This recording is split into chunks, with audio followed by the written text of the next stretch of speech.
Good morning student. Previous video class में हमने क्षितिज पाठ्यपुस्तक का गद्य खंड का चैप्टर नंबर 11 स्टार्ट किया था।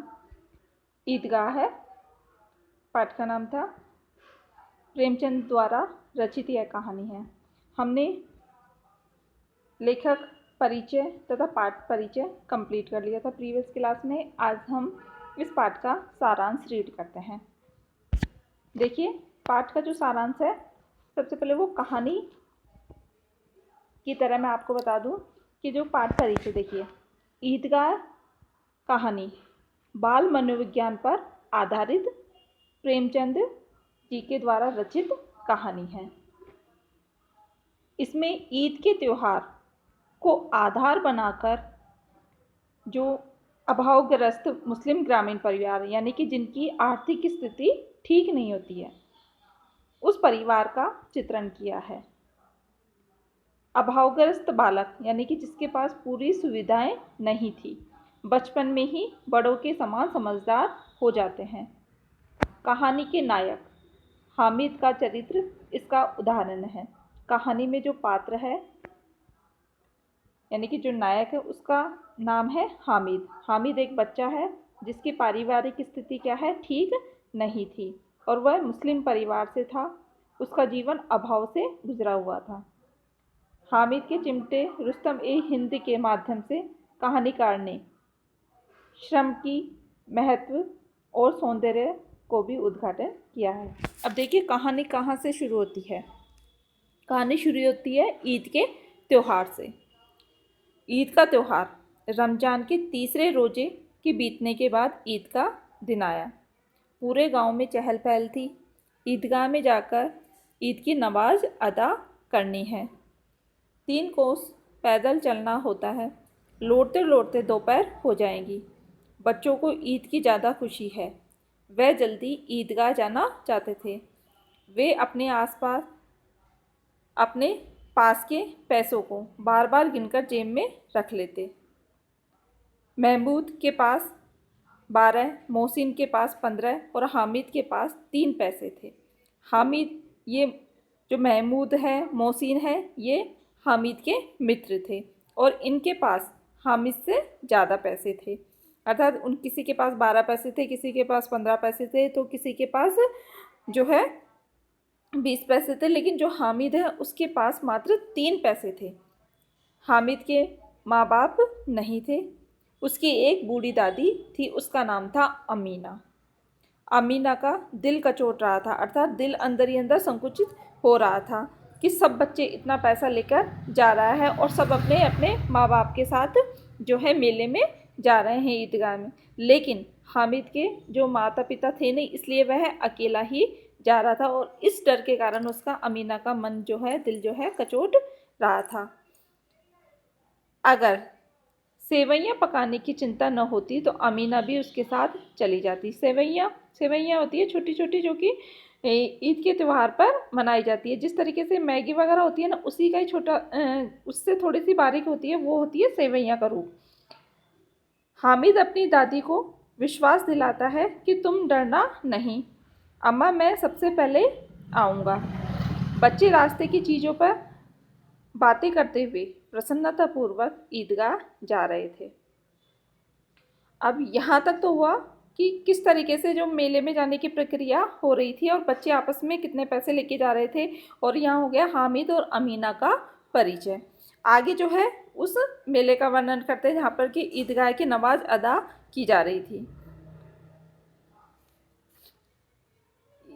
ईदगाह की नमाज, तभी जब सब बच्चे जब आगे प्रसन्नतापूर्वक आगे बात करते हुए आगे बढ़ते जा रहे थे, तभी जो है ईदगाह दिखाई दिया। उसके ऊपर इमली के घने वृक्षों की छाया है। नीचे फर्श पर जाजिम बिछा हुआ है। रोजेदार उस नमाज पढ़ने की कतारों में बैठे हुए थे। देखो, ईदगाह क्या होता है, यानी कि ईदगाह वो होता है जहाँ पर कि ईद के समूह के सभी लोग जो है एक साथ मिलकर नमाज पढ़ते हैं, तो वो ईदगाह कहलाता है। रोजेदार उस नमाज को पढ़ने के लिए कतारों में बैठे हुए थे। गांव के लोग भी वहीं मौजूद थे और पिछली कतार में खड़े हो जाते थे। नमाज शुरू होती है। लाखों के सिर एक साथ सजद में झुक जाते हैं, अर्थात प्रार्थना करने लगते हैं। फिर सब एक साथ खड़े होते हैं, घुटनों के बल बैठते हैं और यह दृश्य जो होता है वो बड़ा ही सुंदर और मन को मोहने वाला होता है। यह सामूहिक नमाज सब में भाईचारा पैदा करती है। नमाज ख़त्म होने पर सभी आपस में गले मिलते हैं। यहाँ जब नमाज अदा हो जाती है उसके बाद में जो मेले का दृश्य और मेले में बच्चे क्या करते हैं आगे उसका वर्णन देखिए कि मेले में नमाज के बाद बच्चे झूला झूलते हैं। लकड़ी के बने ऊँटों और घोड़ों वाले चरखी पर महमूद, मोहसिन, नूरे समी बैठते हैं। हामिद के पास मात्र केवल 3 पैसे थे और वो 3 पैसों को बड़ा ही सोच समझकर खर्च करना चाहता था, व्यर्थ वो खर्च करना नहीं चाहता था। वह इनमें से एक भी पैसा झूले पर खर्च करना नहीं चाहता था। इसके बाद वे खिलौने की दुकान पर पहुँचे। महमूद ने सिपाही, मोहसिन ने बिस्ती और नूरे ने वकील खरीदा, अर्थात मिट्टी के खिलौने खरीदे। किसी ने सिपाही खरीदा, किसी ने जो है वकील खरीदा। सबने अपने अपने अलग अलग खिलौने खरीदे। उन पर उन्होंने 2 पैसे खर्च किए। हामिद यहाँ भी दूर रहा। हामिद ने कुछ नहीं खरीदा। वह ललचाते हुए खिलौनों को मिठाई की बुराई करता रहा।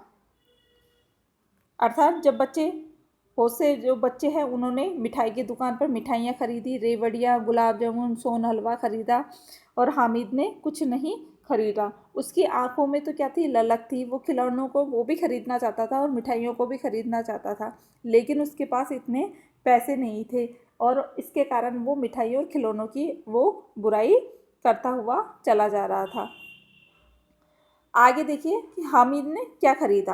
हामिद ने खरीदा था एक चिमटा। अब चिमटे का किस तरीके से खरीदा और उसने अपने दोस्तों को चिमटे की क्या विशेषता बताई वो आगे हम रीड करते हैं कि मेले में लोहे के सामान की भी बहुत सी दुकानें थी। हामिद वहाँ रुक गया। उसे याद आया कि चिमटा न होने के कारण दादी की उंगलियाँ रोटी सेकते समय जल जाती है। उसने मोल भाव करके दुकानदार से 3 पैसे में चिमटा खरीदा। हामिद के साथ में चिमटा देखकर सभी लोग हामिद के हाथ में चिमटा देखकर सभी बच्चे उसकी हंसी उड़ाने लगे, परंतु हामिद ने कहा उसका चिमटा मजीरों की तरह बच सकता है, अर्थात दोनों आपस में चिमटे के दोनों भागों को अगर आपस में मिलाकर बजाए तो वो बज भी सकता है। कंधे पर रखने पर वह बंदूक का काम कर सकता है, अर्थात जिन बच्चों ने सिपाही खरीदे, वकील खरीदे, उनके खिलौनों को वो अपने खिलौने से कम श्रेष्ठ बता रहा था और अपने चिमटे को अधिक श्रेष्ठ बताने के लिए वह तर्क देता है कि अगर मैं मेरे चिमटे को अगर दोनों हिस्सों को अगर बचाता हूँ तो वह एक मंजीरे का काम करता है, कंधे पे रख लेता हूँ तो बंदूक का काम करता है। उसके चिमटे की एक की ही कोर से उसके खिलौने टूट जाएंगे, अर्थात अगर मैं चिमटे से तुमने जो दोस्तों ने जो खिलौने खरीदे हैं, अगर मैं एक चिमटे की उसके मारूँ तो तुम्हारे सारे खिलौने टूट सकते हैं, लेकिन मेरा चिमटा नहीं टूट सकता है। उसके खिलौने उसके चिमटे के आगे नहीं टिक सकते। रुस्तम ए हिंद वह आग पानी तूफान पे डटा रह सकता है, अर्थात ऐसा खिलौना है जिससे कि आग और तूफान भी और पानी भी उसका कुछ नहीं कर सकता, अर्थात वह नष्ट नहीं हो सकता, हमेशा रहने वाला था। उसके खिलौनों से उसके चिमटे के आगे नहीं टिका।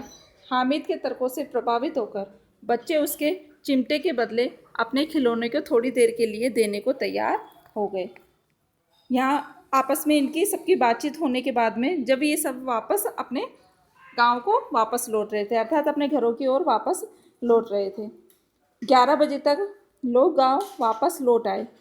बच्चों ने खेलकर थोड़ी देर ही खिलौने तोड़ डाले। अमीन ना आकर हामिद को गोद में लेकर प्यार करने लगी। उसके हाथ में चिमटा देखकर दादी ने उसके बारे में पूछा तो हामिद ने उसे बताया कि उसने 3 पैसों से चिमटा खरीदा है। हमीना ने छाती पीट ली कि कैसा लड़का है, दोपहर तक भूखा प्यासा रहा, खरीदा तो यह चिमटा। हामिद ने कहा कि तुम्हारी उंगलियां रोटी सेकते समय जल जाती थी, इसलिए यह चिमटा खरीदा है। यह सुनकर अमीना का मन मूक स्नेह से भर गया, अर्थात वह कुछ भी नहीं बोल पाई और केवल उसको हामिद के ऊपर स्नेह आ रहा था। वह हामिद के भोले एवं गहरे प्यार पर टप टप आंसू गिराने लगती है।